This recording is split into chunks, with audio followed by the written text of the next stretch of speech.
الحمد للہ رب العالمین والصلاة والسلام علی حبیبہ محمد وآلہ وصحبہ آمین۔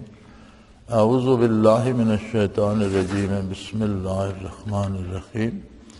یا ایھا الذین آمنوا ان تتقوا اللہ یجعل لکم فرقانا ویکفر عنکم سیئاتکم ویغفر لکم واللہ ذو الفضل العظیم۔ وَإِذْ يَمْكُرُ بِكَ الَّذِينَ كَفَرُوا لِيُثَبِّتُوكَ أَوْ يَقْتُلُوكَ أَوْ يُخْرِجُوكَ وَيَمْكُرُونَ وَيَمْكُرُ اللَّهُ وَاللَّهُ خَيْرُ الْمَاكِرِينَ۔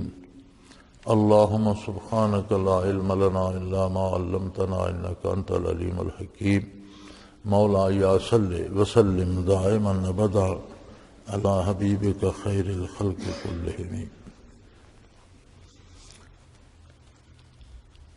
پھر ارشاد ہے ایمان والوں کو،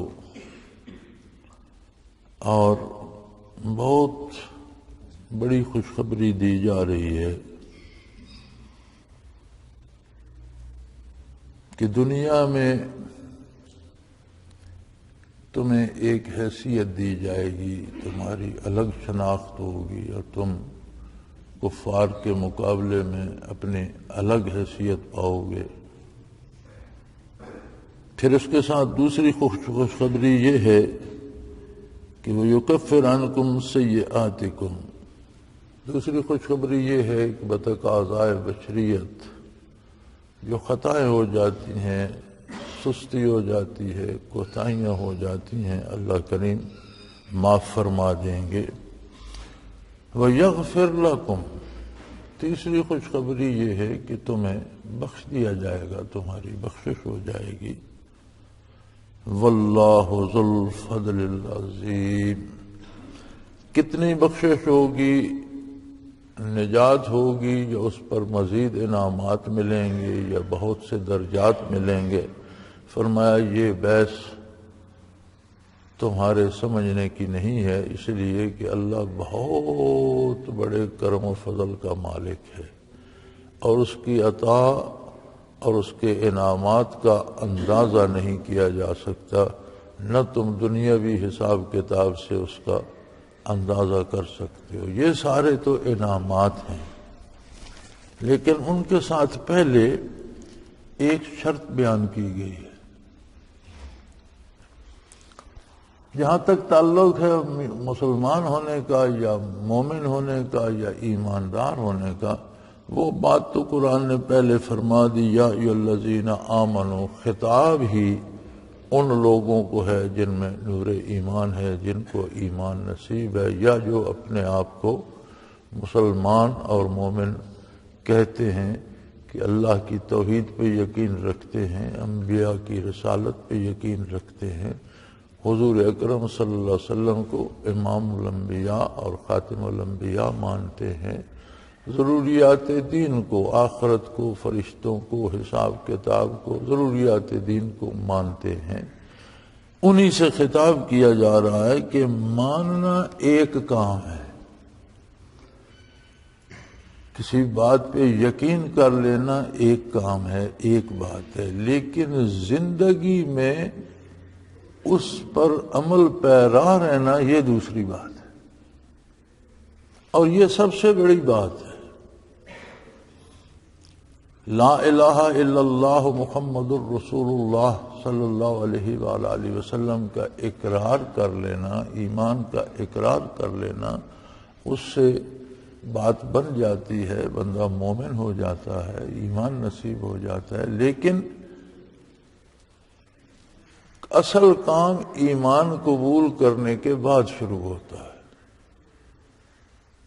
کہ جو دعویٰ کیا ہے، جس بات کو قبول کیا ہے، اس بات کا پر عمل پیرا بھی ہے، جس ہستی کو معبود برحق اور واحد لا شریک مانا ہے اس کی اطاعت بھی کرتا ہے، جس نبی صلی اللہ علیہ وسلم کو پیغمبر آخر الزمان مانا ہے، خاتم الانبیاء مانا ہے، امام الانبیاء مانا ہے، اس کے ارشادات پر عمل بھی کرتا ہے، یا ایھا الذین آمنوا ان تتقوا اللہ،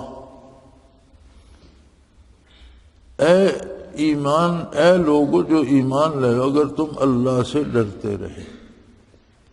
اردو کا دامن عربی کے مقابلے میں بہت تنگ ہے، اور دنیا کی تمام زبانوں میں سب سے اعلیٰ ترین زبان عربی ہے کہ اللہ نے اسے اپنے کلام کے لیے پسند فرمایا ہے، اللہ کے رسول کی زبان ہے اور اہل جنت کی زبان ہے۔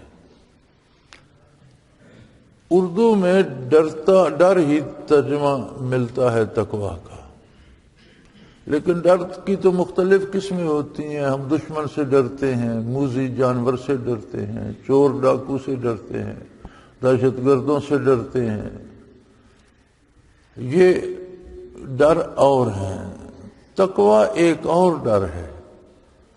تقویٰ ایک ایسا ڈر ہے جیسا آپ کا بھائی سے، والدین سے، اولاد سے ایک رشتہ ہوتا ہے، تو کوئی بات منہ سے نکالتے وقت یا کوئی کام کرتے وقت آپ سوچتے ہیں کہ اس کام کے کرنے سے اس رشتے میں دراڑ تو نہیں آ جائے گی، میرے والد ناراض تو نہیں ہو جائیں گے، میری اولاد خفا تو نہیں ہو جائے گی، میری بیوی تو نہیں روٹھ جائے گی۔ اگر یہ ڈر ہو تو پھر ہم وہ کام نہیں کرتے، ایسا کام نہیں کرتے جس سے اپنوں میں ناراضگی کا اندیشہ ہو یا دور چلے جانے کا ڈر ہو، پھر وہ نہیں کرتے۔ یہ جو رشتوں میں دراڑ آنے کا ڈر ہے، اسے تقویٰ کہتے ہیں اس وقت جب اس کی نسبت اللہ اور اللہ کے رسول سے ہو جائے۔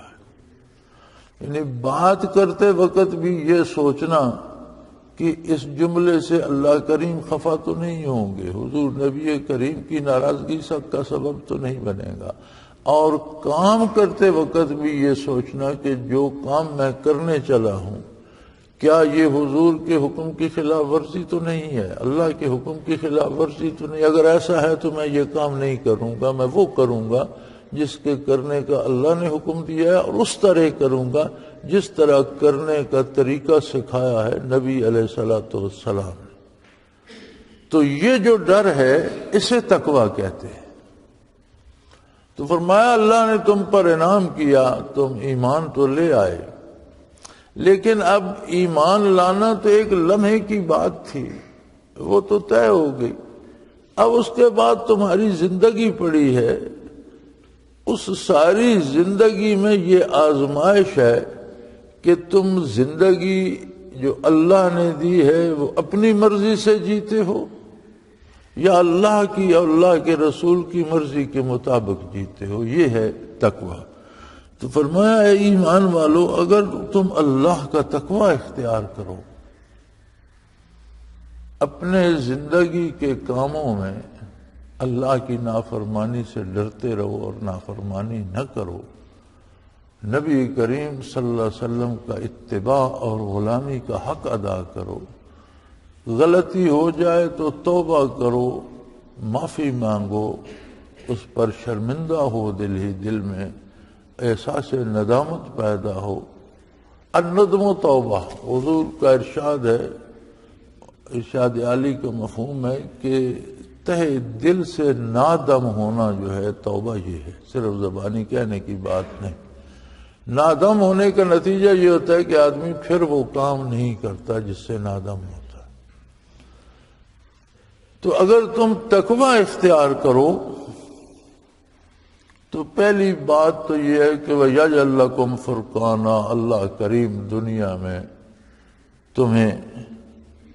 تمہارے لیے امتیاز پیدا فرما دیں گے۔ یہ ترجمہ ہے یہاں، وہ تمہارے لیے امتیاز پیدا فرما دیں گے، یعنی تمہاری ایک الگ حیثیت، ایک الگ پہچان بن جائے گی، ایک تمہاری بھی ہستی ہوگی۔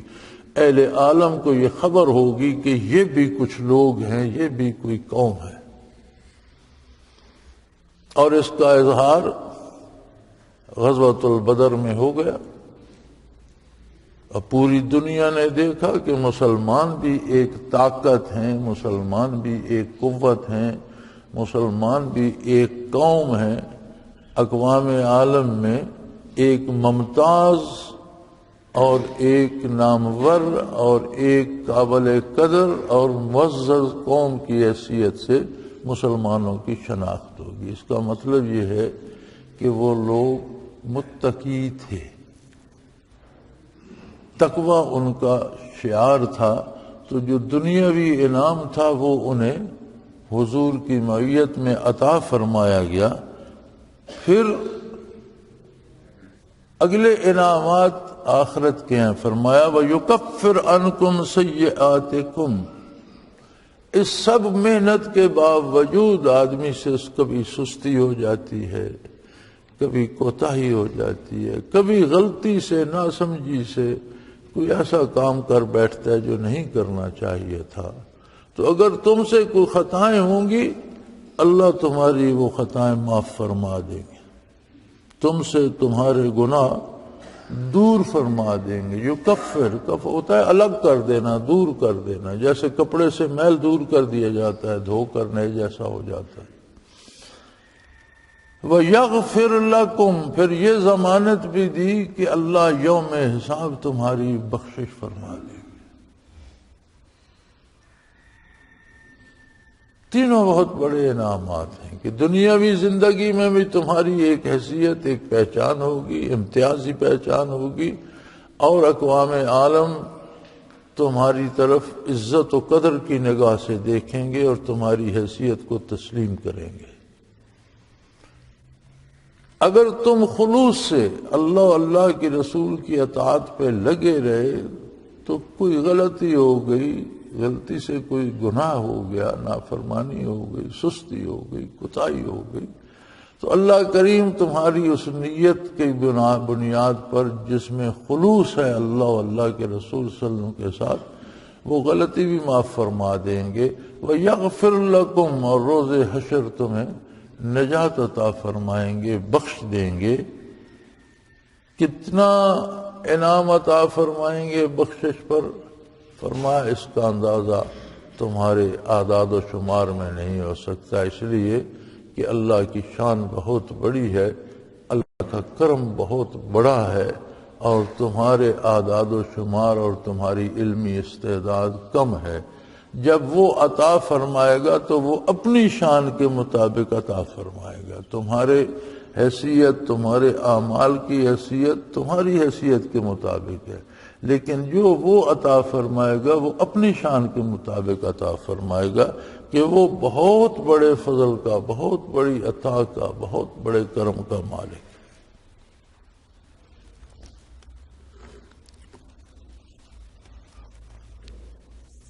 وَإِذْ يَمْكُرُ بِكَ الَّذِينَ كَفَرُوا، فرمایا میرے حبیب ایک وقت ایسا بھی تھا کہ جب کفار آپ کے خلاف تدبیریں کر رہے تھے۔ 13 برس مکی زندگی میں دنیا کی کون سی مصیبت ہے جو مسلمانوں پہ نہیں ٹوٹی؟ اور بڑی عجیب بات ہے، جب بات ہوتی ہے اقوام عالم کی تو لوگ اپنی اپنی قوم کے نامور لوگوں کو پیش کرتے ہیں اور ہیروز کو پیش کرتے ہیں۔ ہماری قوم میں بھی فلاں شخص تھا، اس نے دنیا ہلا کر رکھ دی، ہمارے پاس بھی فلاں لیڈر تھا، اس نے یہ کر دیا، ہمارے پاس بھی فلاں لیڈر تھا۔ چین والے ماؤ زیتونگ کی مثال دیتے ہیں، جرمن ہٹلر کی مثال دیتے ہیں، ہر قوم کے پاس ہیروز ہیں، لیکن اگر تجزیہ کیا جائے تو بنیادی بات یہ ہے کہ ہر قوم کے ہیرو نے انسانی جذبات کو ابھارا اور کچھ لوگوں کے خلاف انہیں کھڑا کر دیا، اور آج تک یہی طریقہ آ رہا ہے۔ ہماری سیاست میں بھی یہی طریقہ ہے کہ کسی دوسرے مخالف پر الزام لگا کر لوگوں کو بھڑکاؤ، انہیں غصہ دلاؤ اور اپنے ساتھ ایک جمعیت کو کھڑا کر لو کہ فلاں نے یہ کیا، فلاں نے وہ کیا، فلاں نے ہم یہ نہیں کرنے دیں گے۔ یہ آج کی بات نہیں، یہ جب سے دنیا میں انسان آیا ہے اسی طرح سے یہ طریقہ چلا آ رہا ہے، لیکن یہ طریقہ دنیا داروں کا ہے۔ نبی کریم صلی اللہ علیہ وآلہ وسلم نے جو قوم بنائی، مسلمان بنائے، مسلمانوں کو اللہ کی اطاعت پہ جمع فرمایا، کسی کی مخالفت یا جذبات پہ نہیں، بلکہ پورے فہم و شعور کے ساتھ، پوری سوچ وچار کے ساتھ، پوری اپنے دل کے فیصلے کے ساتھ اللہ کی اطاعت پہ کھڑا کیا، اور فرمایا کہ اگر اس معاملے میں کفار زیادتی بھی کریں، تمہیں دکھ بھی دیں، تکلیف بھی دیں، تو تمہیں اللہ کے لیے اسے سہنا ہے، اس کا جواب نہیں دینا۔ لوگوں کو بھڑکا کر ایک جگہ کسی کے مخالف کھڑا کر دینا یہ اور بات ہے، اور یہ غیر مسلم لیڈروں نے بھی کیا، اور یہ آج کے سیاستدان بھی کر لیتے ہیں۔ لیکن لوگوں کو حقائق بتا کر، حقیقت تسلیم کرا کر، بغیر کسی کا مقابلہ کیے دکھ برداشت کرنا، لیکن سچ کا دامن نہ چھوڑنا، یہ طریقہ انبیاء کا ہے۔ اب نبی کریم صلی اللہ علیہ وسلم نے جو قوم پیدا فرمائی مکی زندگی میں 13 برس، دنیا کا ہر دکھ انہوں نے سہا، لیکن دامن توحید اور دامان رسالت کو نہیں چھوڑا۔ بالآخر ایک وقت آیا، اللہ کریم نے مسلمانوں کو ہجرت کی اجازت دی، مقابلے کی نہیں۔ فرمایا اگر بہت زیادہ تنگی آ گئی ہے، ناقابل برداشت ہو گئی ہے، تو جو کچھ لوگ ہجرت کر جاؤ، شہر چھوڑ دو۔ چنانچہ پہلی ہجرت حبشہ کو کی گئی۔ اب وہ لمبا قصہ ہے اور آپ سب جانتے بھی ہیں۔ پھر مدینہ منورہ کے لوگ حاضر ہوئے، اسلام لائے، حضور کو دعوت دی مدینہ منورہ آنے کی، لیکن اللہ کریم کی طرف سے آپ کو ہجرت کی اجازت نہیں تھی، حالانکہ مکہ مکرمہ میں سخت خطرے میں تھی حضور کی ذات والا صفات اور آپ کی حیات مبارکہ۔ سیدنا ابو بکر صدیق رضی اللہ عنہ نے بھی کئی دفعہ حضور سے ہجرت کی اجازت چاہی، تو آپ نے فرمایا آپ کے لیے ابھی اجازت نہیں ہے۔ حتیٰ کہ کرتے کرتے ایک وقت آ گیا جب اہل مکہ نے کہا کہ اب یہ ایک جو شکل تھی جسے ہم اہمیت نہیں دے رہے تھے اور لوگوں پر مظالم توڑ رہے تھے کہ یہ بات ختم ہو جائے گی، اس نے تو ایک انقلاب کی صورت اختیار کر لی ہے، تو اس کا اگر اب ہم تدارک نہیں کریں گے تو یہ بات تو ہمارے بس سے باہر ہو جائے گی۔ چنانچہ انہوں نے اجلاس بلایا جس میں تمام مشرک قبائل کے سردار یا شہر کے چنیدہ لوگ شریک ہوئے، اور عجیب بات ہے وہ اتنا عام اجلاس تھا کہ شیطان بھی انسان کی صورت میں، ایک بوڑھے کی صورت میں اس اجلاس میں داخل ہوا اور اس میں شامل رہا۔ پوچھا گیا یہ بزرگ کون ہے؟ تو اس نے کہا یہ شیخ ہے، نجد سے ہے۔ تو شیخ نجدی کے طور پر اس کی شناخت کرائی گئی۔ مشورہ یہ کیا گیا کہ اب اس کو کس طرح سے روکا جائے۔ اذ یمکر بک الذین کفروا، آپ وہ وقت یاد فرمائیں جب کفار آپ کے خلاف تدبیریں کر رہے تھے، جب وہ دار الندوہ میں جمع ہوئے، ایک بہت بڑا گھر انہوں نے بنایا ہوا تھا جس میں اجلاس کر کے فیصلے کیے جاتے تھے، تو جب وہاں جمع ہوئے اور انہوں نے مختلف تجویزیں دیں، قرآن کریم کہتے ہیں ان کی تجویزیں یہ تھیں لِيَثَبِّتُوكَ أَوْ يَقْتُلُوكَ أَوْ يُخْرِجُوكَ، 3 تجویزیں آئیں۔ کسی نے تجویز دی کہ حضور اکرم صلی اللہ علیہ وسلم کو گرفتار کر کے کسی گھر میں بند کر دیا جائے اور اسی کے اندر جو ان کی زندگی ہے وہ گزار کے دنیا سے چلے جائیں، کسی کو ان سے ملنے نہ دیا جائے، نہ ان کو باہر آنے دیا جائے، نہ ان کی کوئی بات سنے، نہ ان کو کوئی دیکھ سکے۔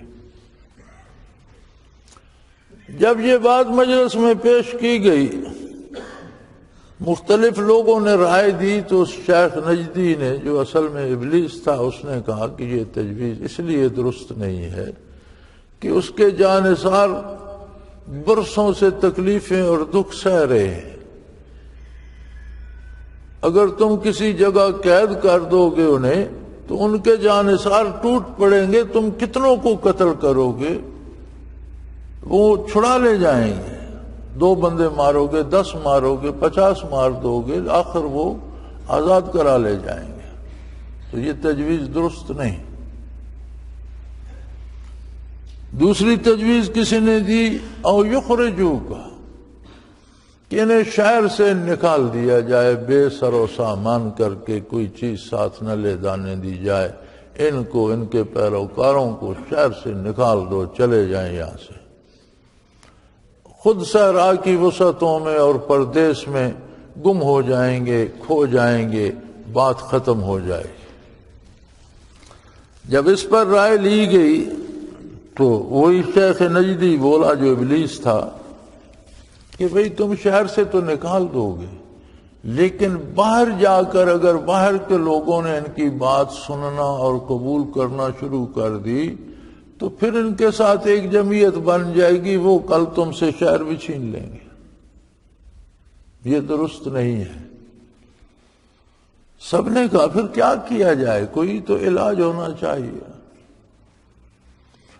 ابو جہل نے تجویز دی، اور یقتلو کا، ابو جہل نے کہا کہ اب یہاں تقریباً مکہ مکرمہ کے سارے قبائل ہم جمع ہیں جو مخالف ہیں، تو میری تجویز یہ ہے کہ ہر قبیلے کا ایک اچھا جنگجو، جوان، تکڑا، زوراور جمع ہو، ہر قبیلہ اپنا اپنا ایک جوان مسلح دے، اور رات کو انہیں شہید کر دیا جائے۔ اب جب وہ قتل ہو جائیں گے تو ان کا قبیلہ قصاص تو لے نہیں سکے گا، ہر قبیلے کے ایک فرد ہوگا، ایک کے بدلے میں کتنوں کو قتل کر سکیں گے؟ لا محالہ دیت کی بات آئے گی تو جتنی بھی وہ دیت مانگیں گے ہم سب قبائل جمع ہو کر پیسے جمع کر کے ادا کر دیں گے۔ اس پر شیخ نجدی نے بھی کہا کہ یہ تجویز درست ہے، اس کا فائدہ ہو سکتا ہے۔ چنانچہ یہ طے کر لیا گیا کہ ہر قبیلے کا ایک بہادر جوان جو فن حرب میں ماہر ہو، مسلح ہو کر آئے گا۔ اب یہ بات دن کو تو ہو نہیں سکتی تھی، ظاہر ہے رات کو چھپ کر آئیں گے، حضور کے مکان کو گھیر لیں گے، اور عربوں میں رواج تھا کہ سوئے ہوئے بندے کو قتل کرنا بزدلی سمجھتے تھے، تو جب وہ اٹھیں گے صبح تو ہم باہر کھڑے ہوں گے تو وہ تو سحری اٹھ جاتے ہیں منہ اندھیرے تہجد کے لیے اور نماز کے لیے، تو جب اٹھیں گے تو ہم شہید کر دیں گے، اور اندھیرا ہوگا، کسی کو سمجھ نہیں آئے گی۔ اللہ بڑا بے نیاز ہے اور اس کے اپنے کام ہیں۔ فرمایا وَيَمْكُرُونَ وَيَمْكُرُ اللَّهُ، وہ اپنی تجویزیں لڑا رہے تھے، تدبیریں کر رہے تھے، اللہ کریم اپنی تدبیر فرما رہا تھا۔ وَاللَّهُ خَيْرُ الْمَاكِرِينَ، اللہ سب سے اعلیٰ تدبیریں فرمانے والا ہے۔ اللہ کریم نے کیا تدبیر فرمائی؟ اللہ کریم نے فرمایا جب وہ آ گئے، انہوں نے مکان مبارک کو گھیرے میں لے لیا، مسلح جوان ننگی تلواریں سوت کر کھڑے ہو گئے، تو حضور کو ارشاد ہوا کہ اب آپ ہجرت کر جائیں۔ حضرت علی رضی اللہ تعالی عنہ آپ صلی اللہ علیہ وسلم کے ساتھ اسی مکان میں تھے، اور عجیب بات یہ ہے کہ اہل مکہ اس سب کے باوجود امین اور صادق حضور کو ہی سمجھتے تھے اور اپنی امانتیں حضور کے پاس رکھواتے۔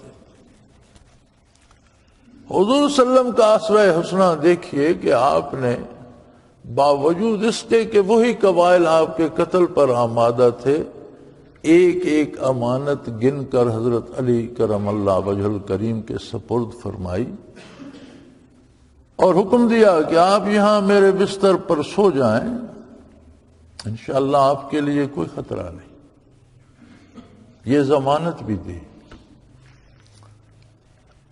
اور یہ پیشگوئی بھی کی کہ بعد میں آپ ہجرت کر کے میرے پاس مدینہ منورہ چلے آنا، لیکن صبح اٹھ کر ان کی امانتیں انہیں سپرد کر دینا تاکہ یہ میرے ذمہ نہ رہے۔ یہ ہے تقوی۔ وہ جو بات اللہ کریم ارشاد فرما رہے ہیں کہ اگر تم تقوی اختیار کرو، یہ تقوی کا بہترین نمونہ ہے جو حضور اکرم صلی اللہ علیہ وسلم کا کردار ہے۔ یہاں ہم ذرا کسی سے خفا ہو جائیں تو کہتے ہیں اللہ کرے اس کی بھینس مر جائے، اس کا بیٹا بیمار ہو جائے، اس کے گھر کو آگ لگ جائے۔ نہیں، جو جس کا حق ہے اگر آپ کے ذمہ ہے تو اس کو اس تک پہنچائیں۔ وہ دشمن ہے یا دوست یہ الگ بات ہے۔ چنانچہ کفار بڑی ہوشیاری سے کھڑے رہے، حضور اکرم کو ارشاد ہوا آپ ہجرت کریں، آپ صلی اللہ علیہ وسلم اٹھے اور تشریف لے گئے اور سیدھے سیدنا ابو بکر صدیق رضی اللہ عنہ کے دولت قدے پہ جلوہ افروز ہوئے۔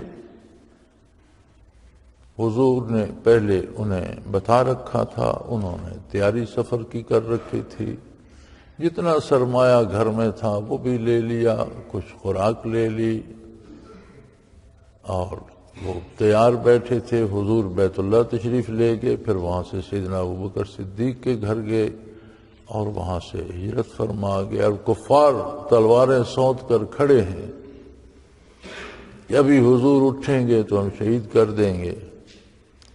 سحری کو جب حضرت علی کرم اللہ وجہ الکریم اٹھے، کفار نے دیکھا تو بستر سے اٹھنے والے تو علی تھے۔ انہوں نے کہا یہ عجیب بات ہے، تو انہوں نے حضرت علی کرم اللہ وجہ الکریم سے سوال کیا کہ محمد کہاں ہیں صلی اللہ علیہ وسلم؟ انہوں نے فرمایا پہرے پر تم کھڑے تھے، میں تو نہیں تھا، تلواریں سونت کر پہرا دینے پہ تو تم کھڑے تھے، تمہیں معلوم ہونا چاہیے، میں تو اندر سو رہا تھا، مجھے کیا پتا اندر ہے۔ انہوں نے فرمایا اندر میرے سوا کوئی نہیں ہے، دیکھ لو اندر تو کوئی بھی نہیں، میں ہوں۔ نادم ہوئے، شرمندہ ہوئے، پھر بھاگ دوڑ شروع ہوئی۔ بڑا ایک اہل تشیع کے عالم ہوئے ہیں علامہ باذل، ایران سے تعلق رکھتے تھے، شیعہ کے قدیم علماء میں سے تھے علامہ باذل ایرانی۔ انہوں نے جس طرح شاہنامہ اسلام حفیظ جالندری نے منظوم کیا ہے، انہوں نے ایک کتاب منظوم کی تھی تاریخ اسلام پر، اس کا نام تھا حملہ حیدری۔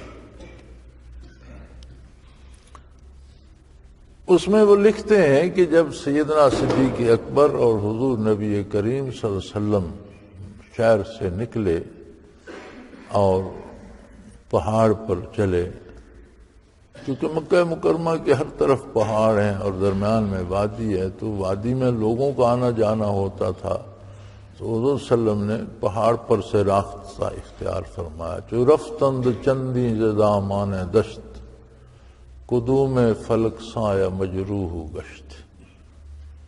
علامہ باذل لکھتا ہے کہ جب آپ نے تھوڑا ہی سا سفر کیا تھا صحرا میں اور دشت میں، پہاڑ میں، قدوم فلک سایہ مجروح گشت، حضور اکرم صلی اللہ علیہ وسلم کے قدم مبارک زخمی ہو گئے، چھالے پڑ گئے۔ ابو بکر آنگاہ بدوشش گرفت، ولے این حدیث است جائے نفت۔ وہ کہنے لگے کہ اس وقت ابو بکر صدیق رضی اللہ عنہ نے حضور کو اپنے کندھے پہ اٹھا لیا، لیکن یہ بات بڑی حیران کن ہے، ولی این حدیث است جائے نہف، یہ بہت حیران کن بات ہے کہ در کس چنان قوت آمد پدید کے بارے نبوت تواند کشید. کس ایک شخص میں اتنی طاقت اللہ نے بھر دی کہ وہ نبوت کا بوجھ اٹھا کر لیے جا رہا ہے. یہ دشمن کی گواہی ہے. اور اللہ ایسا قادر ہے کہ جس کو جو انعام دینا ہوتا ہے. یعنی کچھ وقت ایسا آیا، ہم نے سور کی زیارت کی بحمداللہ، اللہ کریم کئی دفعہ وہاں لے گئے. سور پر کھڑے ہو کر نیچے پہاڑ پر نگاہ کریں تو بہت سخت تیز چڑھائی ہے، بڑے پتھریلے پہاڑ ہیں اور بڑا لمبا سفر ہے. یہ اندازہ اس وقت ہوتا ہے جب سور پر کھڑے ہو کر نیچے نگاہ دوڑائی جائے اور دیکھا جائے کہ حضور صلی اللہ علیہ وسلم کو دوش مبارک پہ اٹھا کر ابوبکر صدیق کس طرح اس پہاڑی کو ساری کو عبور کر کے غار تک پہنچ گیا. لیکن جسے وہ جو دینا چاہے، یہ فضیلت سیدنا ابوبکر صدیق کی ہے کہ وہ وقت ایسا تھا کہ حضور کا تعلق نہ زمین سے تھا نہ آسمان سے تھا. حضور کا تعلق ابو بکر صدیق کے وجود سے تھا، اور ساری کائنات ابو بکر صدیق کے قدموں سے برکات نبوت لے رہی تھی. اب سور پہ پہنچے تو سیدنا ابو بکر صدیق رضی اللہ عنہ نے اندر سے غار صاف کی. پھر اس میں جگہ جگہ سوراخ تھے. انہوں نے اپنا کرتے مبارک پھاڑ کر ہر سوراخ بند کرنا شروع کر دیا. ایک سوراخ رہ گیا، اس پر انہوں نے اپنا پاؤں مبارک، ایڑی مبارک رکھ دی اور عرض کیا رسول اللہ تشریف لائیے. حضور اندر تشریف لے گئے. آپ نے آرام فرمایا، لیٹ گئے، سر مبارک ابو بکر صدیق کی گود میں رکھ دیا. وہ جو سوراخ جس پہ حضرت نے قدم مبارک رکھا تھا اس میں سانپ تھا. قدرت کے اپنے نظام ہیں. شاید اسے بھی شوق ہوا ہوگا کہ باہر کون جلا افروز ہے، میں بھی دیکھوں، میں بھی زیارت کر لوں. اس نے نکلنا چاہا، آگے حضرت ابوبکر صدیق کی ایڑی مبارک تھی، اس نے ایڑی پہ کاٹ لیا. سخت زہریلا سانپ تھا. جب اس نے کاٹا تو ایک درد کی لہر اٹھی، بدن میں دوڑتی چلی گئی. اب حضرت ٹانگ بھی نہیں ہلاتے تھے کہ حضور آرام فرما رہے ہیں، درد بھی بے پناہ تھا. تو آپ کے آنسو نکل آئے اور آنسو کا قطرہ رخسار انور پہ ٹپکا. تو حضور نے دیکھ کے فرمایا کیا ہوا؟ یا رسول اللہ پاؤں پر کسی چیز نے کاٹ لیا ہے، سانپ نے کاٹ لیا. آپ نے فرمایا ادھر لاؤ پاؤں. آپ نے اپنے لب مبارک لے کر جہاں سانپ نے کاٹا تھا وہاں لگا دی، درست ہو گئے. اب اہل مکہ نے صبح کھوجی پکڑے اور کھرا تلاش کرنے والے، اور عرب میں بڑے بڑے پائے کے کھوجی ہوا کرتے تھے، بہت بڑے قابل.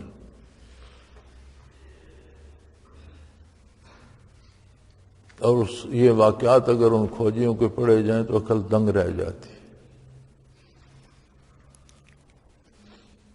وہ تلاش کرتے کرتے قدموں کے نشان ڈھونڈتے، پہاڑوں سے پھرتے، ایک وقت آیا کہ غار کے سامنے پہنچ گئے. اللہ مالک ہے. وَيَمْكُرُونَ وَيَمْكُرُ اللَّهُ. انہوں نے اپنی تدبیریں کی، اللہ نے اپنی تدبیر کی. کائنات کے سردار امام الانبیاء اور ان کے یار غار ابو بکر صدیق جلوہ افروز ہیں غار میں. دشمن غار کے دروازے پہ کھڑے ہیں. سیدنا ابو بکر صدیق سے ملتا ہے، فرماتے ہیں کہ مجھے ان کی ٹانگیں دکھائی دے رہی تھی. تو غار تک نشان پہنچا تو انہوں نے کہا اسی غار میں ہوں گے. تو اتنی لمبی غار نہیں ہے، چھوٹی سی چٹان ہے، اوپر آ جاتی، اندر بندہ چلے جاتا ہے. اللہ نے بڑا مضبوط قلعہ بنا دیا، مکڑی کو حکم دیا دروازے پہ جالا تر دو۔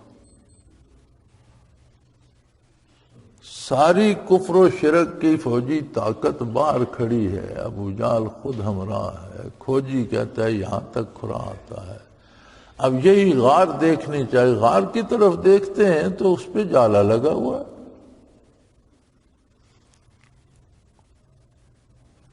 اب وہ کسی نے کہا یہ جالا کیسے لگ گیا؟ دوسرے دیکھنے والے نے بتایا کہ یہ جالا تو برسوں پرانا لگتا ہے، یہ آج کا لگا ہوا نہیں ہے۔ یہ جالے کی تو حالت بتا رہی ہے کہ یہ برسوں پرانا ہے۔ کچھ آگے ہوئے تو ایک کبوتری اڑ کے نکلی، دیکھا تو اس کا گھونسلہ تھا، اس نے اس میں انڈے دے رکھے تھے۔ اس میں کوئی بندہ گھستا تو یہ کبوتری یہاں کب بیٹھی ہوتی ہے، جالا کیسے؟ یہاں کوئی نہیں جی، حسرت و یاس کی تصویر بنے پیٹتے واپس چلے گئے۔ حضور صلی اللہ علیہ وسلم کا اہتمام سیدنا ابوبکر صدیق نے کر رکھا تھا، آپ کا غلام سانڈیاں لے آیا جسی مقصد کے لیے تیار کر رکھی تھی، ایک آدمی کو رہنمائی کے لیے مقرر کر رکھا تھا۔ حضور اس پہ سوار ہو کر روانہ ہو گئے اور کفار ناکام و نامراد دیکھتے رہ گئے۔ اب یہ نظام الہی ہے۔ فرمایا انہوں نے تدبیریں کی، اللہ تو قادر تھے، حکم دیتے، حضور اسی وقت مکہ کی بجائے مدینہ میں جلوہ افروز ہوتے، لیکن دنیا عالم اسباب ہے۔ اللہ کریم جو کرنا چاہتے ہیں اس کے سبب پیدا فرما دیتے ہیں، اس کے نتیجے میں وہ کام ہو جاتا ہے۔ تو کافروں نے بڑی تجویزیں کی، شیطان نے بھی مشورہ دیا، فرمایا اللہ نے اپنی تدبیر کی، واللہ خیر الماکرین، اللہ کریم سب سے بہتر تدبیر کرنے والا ہے۔ اور یہ واقعہ یہاں اس لیے سنایا اللہ نے کہ اگر تم تقویٰ کرو اور اپنا رشتہ اللہ، ساری زندگی بھٹکتے رہتے ہو، یار فلاں کا دامن پکڑ لوں تو مجھے یہ مل جائے گا، فلاں کی بات مان لوں تو یہ مل جائے گا، فلاں کی پارٹی میں چلا جاؤں تو یہ مل جائے گا، فلاں سیاستدان کے پیچھے بھاگوں تو یہ مل جائے گا۔ فرمایا کہیں سے کچھ نہیں ملے گا، اللہ اللہ کے رسول، اللہ کے حبیب کا دامن تھام لو، سب کچھ مل جائے گا۔